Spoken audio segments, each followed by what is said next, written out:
me through the 12 years that I've been in Africa. I'm going to say a big shout out and a big thank you for that. I'm excited to be here today, and I'm going to speak to you about my medical mission of love. That's the name of my mission, Work in Africa. I'm a missionary, and the agency I'm affiliated with is called Every Child's Ministry. I live and minister in Gulu, which is in the northern part of Uganda. Uganda is next to Kenya, if you've heard of Kenya. Let me give a little bit of vital information on Uganda.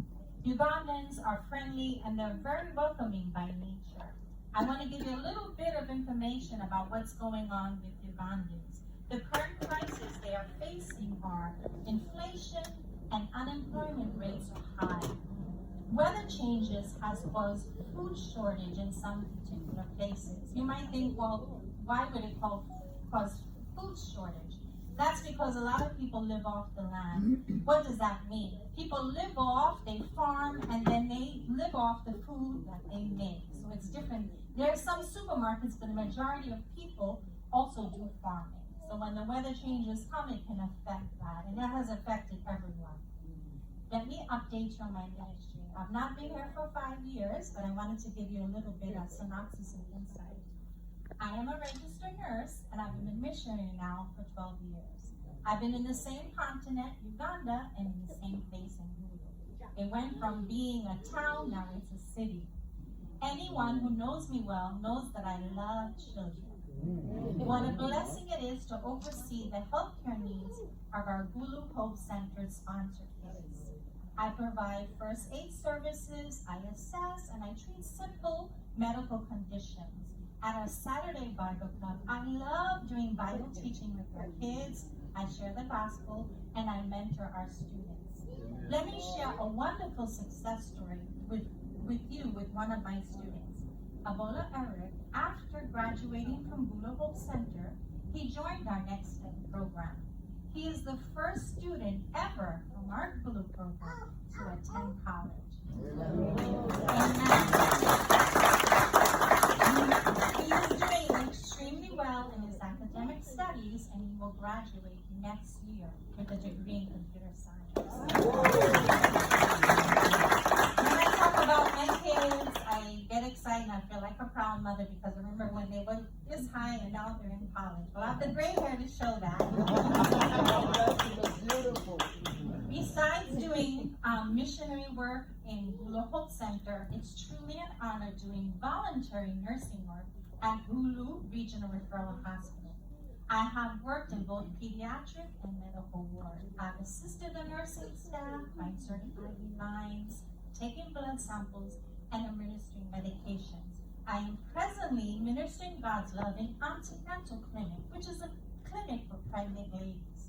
I do prenatal health checkups, I dispense medication, and I also do prenatal teaching with my expectant mothers.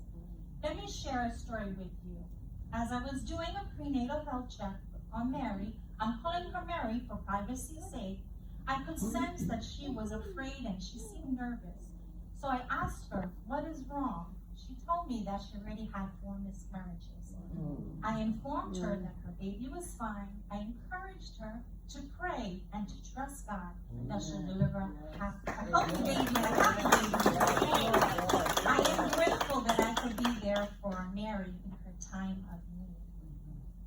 God has placed a special burden in my heart for people with albinoism. I might say albino because that's how we say it in Africa.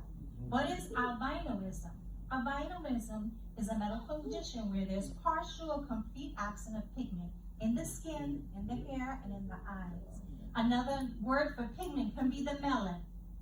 Living in Africa can be extremely difficult for this particular group because they can feel and be treated like outcasts. My beautiful albino kids in my ministry need to avoid being in direct sunlight, so I supply them with hats, sunglasses, and sunscreen because they're very susceptible to sunburn and skin cancer. All of the mothers in my albino project, I don't have so many, I have given them a small-scale business. And one of the reasons that I have done that is that when an African woman in Uganda has an albino child, the majority of the time, the husbands leave them because they think their child is cursed, or because of their skin color, which is not looking like theirs. They think that the husband thinks that the wife cheated on him with a white man.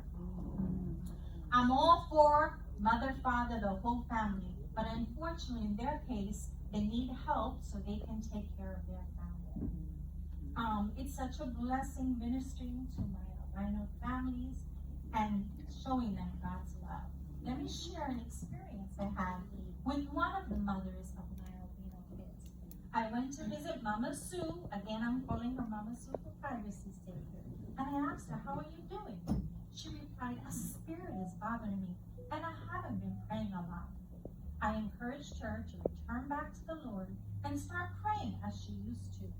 I visited her a few days later to check upon her and see how she was doing. She told me that she was doing great. She had rededicated her life to God. She was praying like she used to, and that spirit is gone. Now, why is it so great that God has worked in Mama Sue's heart? Because Mama Sue has 2 albino children that were like this. Now they're young adults. So she is a role model. She's a mentor to the other mothers. And she is also the one who's the most spiritually strong and strong in her faith in God. So it's good that God has done a work in her because she's able to reach out to the other mothers and minister to them. I just gave you a little synopsis, a little insight, a little nugget. Of course, not everything I do, time won't allow that, and that wouldn't be what I want to do. But one thing I wanted you to know that is I live off financial support. I don't receive a salary in Africa. I don't receive a salary at the hospital, and I don't receive a salary in America. I live off financial support, which is sent to my organization. People send it there. There are some people that send it to my Ugandan phone called Sendwave, which is goes directly to my phone and other means. So that is how some people may say a lump sum donation is a big donation, special gifts, one times, and there's people that give every single month. Those are my faithful, dependable, reliable monthly supporters.